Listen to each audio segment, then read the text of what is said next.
One of the most common and most grievously mistaken myths about atheism is that atheists advocate socialism, totalitarianism, or the welfare state. While it is true that Karl Marx and Friedrich Engels did not believe in any God, atheism as such has no necessary implications in the political realm, other than perhaps an opposition to any integration between church and state, which is a stance shared by many religious individuals as well. Naturally, if somebody does not believe in a particular God or in a particular theology, he would not want belief in that God or theology imposed on others by the state. There do exist socialist atheists and welfare statist atheists, but there also exist conservative atheists, libertarian atheists, and atheists adhering to virtually every other political creed. Indeed, atheism is much older than virtually any prevalent political philosophy of our time.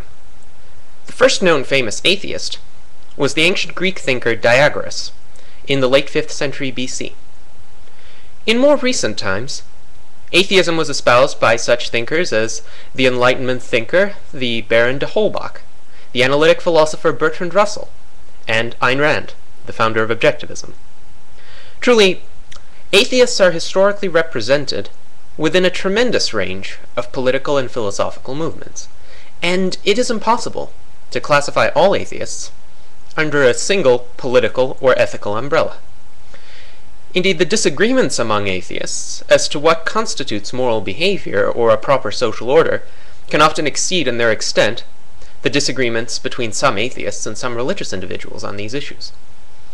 Nothing prevents an atheist from adhering to a philosophy of individual rights, limited government, and free markets.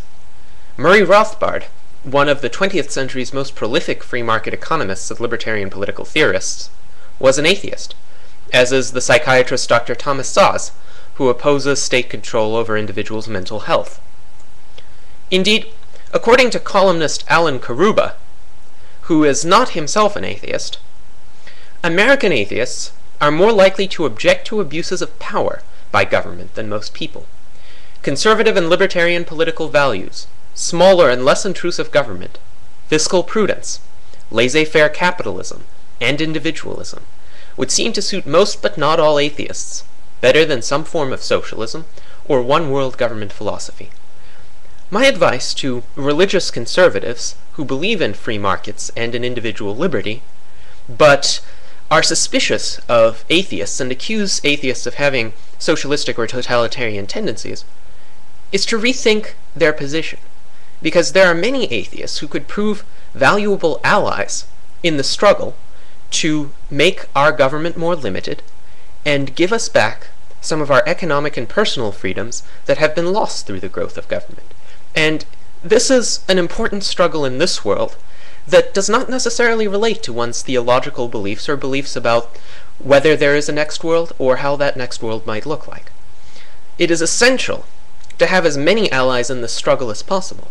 And if we have agreement on the political desirability of limited government, then why do we need to ostracize each other over theological beliefs or lack thereof? I think there are far more important things to focus on, and for all of you religious conservatives watching this video, I would advise you to accept a similar approach.